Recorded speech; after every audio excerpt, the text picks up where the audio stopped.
तो यार next part देखते हैं। अभी ये तो लड़की भाग गई है, पूजा। आगे देखेंगे। आया प्लेगा। पूजा याद आ गया ऐसे में, पूजा ना। पूजा, पूजा इसका नाम था, चद्दू है। मैं नहीं समझता कि मुझे अदालत को इससे ज्यादा कुछ और समझाने की जरूरत है। That's all I have to say your honour. Thank you. जज साहब, मैं कुछ कहना चाहता हूं। इजाजत है। मैं मानता हूं जज साहब कि एक मां ने अपने बच्चे को पाने के लिए झूठ बोला। बेशक आप इस बच्चे को बाप के हवाले कर दीजिए, लेकिन इससे यह कहिए कि उसके साथ साथ 1 करोड़ रुपए का चेक भी कबूल कर ले, क्योंकि जज साहब इस आदमी की इतनी हैसियत नहीं है कि इस बच्चे की अच्छी तरह से परवरिश कर सके। 7 साल अपने बच्चे को मैंने पाला जज साहब, आगे भी इसकी परवरिश मैं कर सकता हूं। मुझे इस आदमी की खैरात की जरूरत नहीं है। हाँ, तुम्हें खैरात की क्या जरूरत है? तुम्हारे पास तो टकसाल है, टकसाल। हाँ योर ऑनर, दुनिया इसकी हैसियत को जानती है। ये जिस जगह में रहता है वो लिटिगेशन में कभी भी इसे धक्के मारकर बाहर निकाला जा सकता है। नौकरी से तो ये पहले ही हाथ धो चुका है। अरे ये तो सेठ जी की मेहरबानी है कि तुझे भीख दे रहे हैं, वरना है तेरी औकात कि अपने बच्चे की परवरिश के लिए अदालत में 15 लाख रुपए जमा करवा सके? क्यों, ताला क्यों लग गया मुंह पे? हाँ, अरे बोलना कि तू अपने बच्चे की परवरिश नहीं कर सकता। हाँ, मैं अपने बच्चे की परवरिश कर सकता हूं। सुना तुमने? मैं अपने बच्चे की परवरिश कर सकता हूं।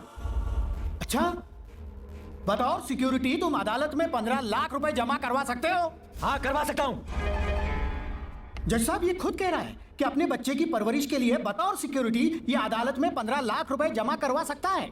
अगर इसने ऐसा नहीं किया तो मैं अदालत से हाथ जोड़कर विनती करता हूं कि बच्चे के बेहतर भविष्य के लिए बच्चे को हमेशा के लिए मां के हवाले कर दिया जाए। बोलो मंजूर है? हाँ, मंजूर है। मिस्टर सूरज, तुम अपने होशो हवास में ये बात कर रहे हो कि इतनी मुद्दत में तुम ये वादा पूरा कर सकोगे? जी जज साहब। मिस्टर सूरज को वादे के मुताबिक 3 महीने के अंदर 15 लाख रुपए बतौर सिक्योरिटी अदालत में जमा करवाने होंगे। अगर ये अपना वादा पूरा करने में नाकाम रहे तो बच्चे को हमेशा के लिए मां के हवाले कर दिया जाएगा।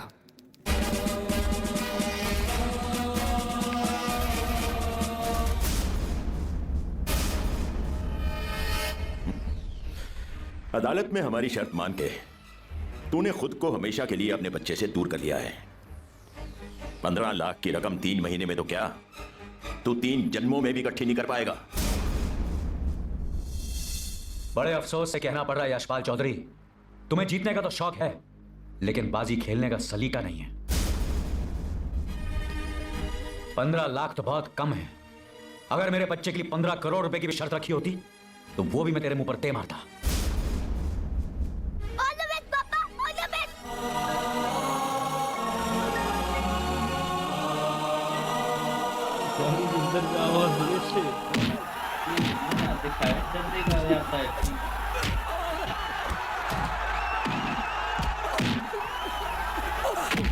रंजीत कबाब 50,000 रहीम का 500 चल बोल।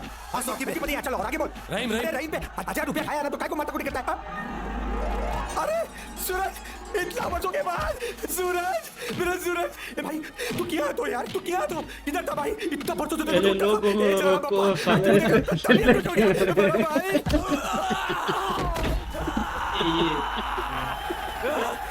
हाथ हिला रहे, कुछ हो तो सही।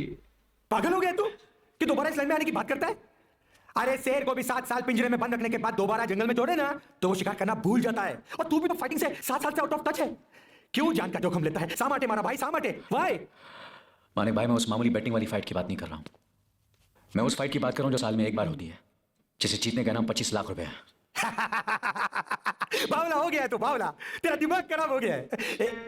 एक मिनट, तेरा दिमाग पर तो चोट आया था ना, और वो डॉक्टर ने भी तुझे लड़ने से मना किया था ना। देख मत ले मेरा भाई, मर जाएगा तू, मर जाएगा। अपने बच्चे से दूर रहकर मैं वैसे ही मर चुका हूं मानिक भाई। मुझे जिंदा देखना चाहते हो तो मेरा बच्चा वापस लाने में मेरी मदद करो। अरे तेरे लिए तो जान हाजिर है सूरज, लेकिन मेरी इतनी औकात नहीं है। तेरी तैयारी के वास्ते पैसा कौन लगाएगा? तेरे को ट्रेन कौन करेगा? मैं ट्रेन करूंगा।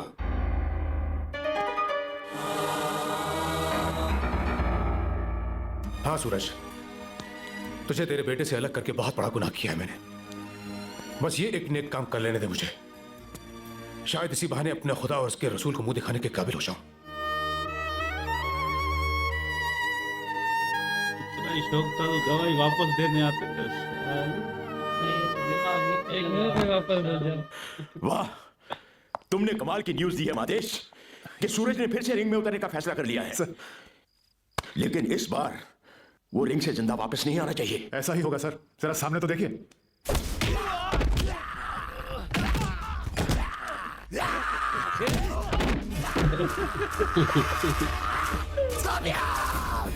मादेश, खरीद लो इस फिरंगी को और समझा दो इसे कि सिर्फ जीतना ही नहीं, सूरज को खत्म करना है।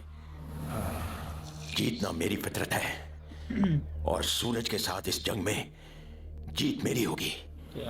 मेरी, यशपाल चौधरी की।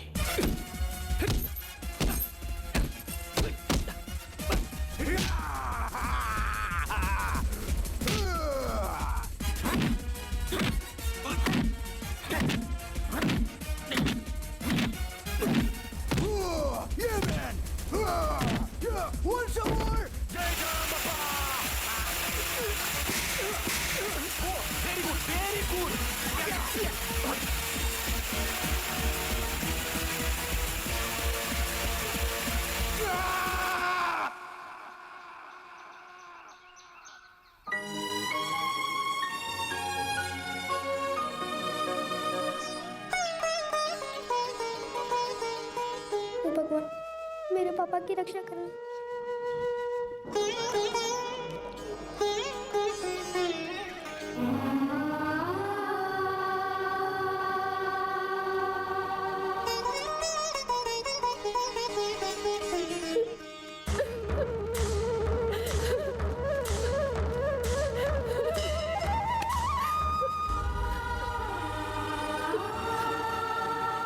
तुम तो भगवान रामचंद्र थे, फिर भी तुम्हारे वनवास में लक्ष्मण और सीता तुम्हारे साथ थे। लेकिन 7 साल का ये वनवास उसने अकेले ही काटा है। रावण से लड़ने के लिए तुम्हारे पास हनुमान की वानर सेना थी, लेकिन वो दुनिया से अकेले ही लड़ा है।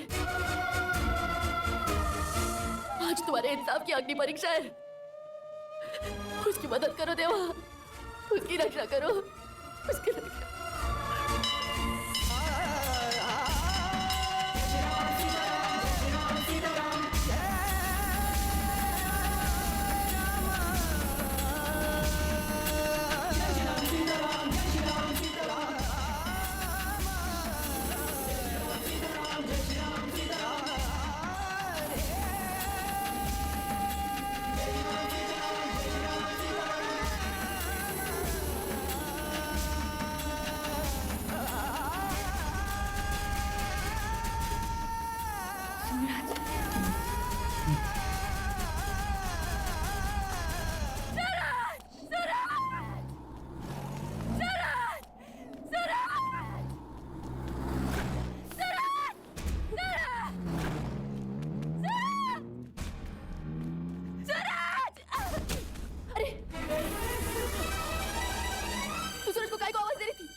आदमी की जिंदगी बर्बाद कर दी, इसको इसकी पत्नी से अलग कर दिया।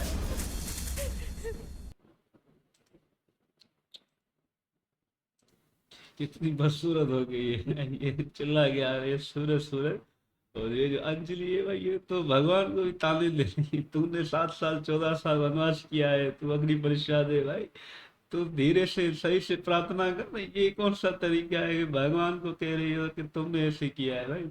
अब वो वहां पर हुसैन चाचा जो है वो ट्रेन करेगा, जज के सामने तो बोलती बनती, सारे झूठी गवाही दी। अभी ट्रेनिंग देने के बाद उसको मुक्के भी मार रहा है इतनी देर से।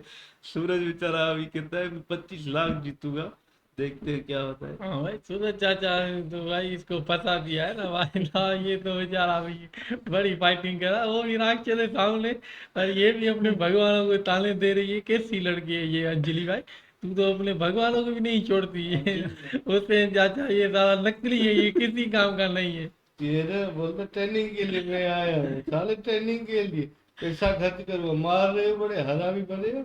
और यहाँ पर ये लड़की भी आई है जिससे घर तबाह गया, जल कर आई है।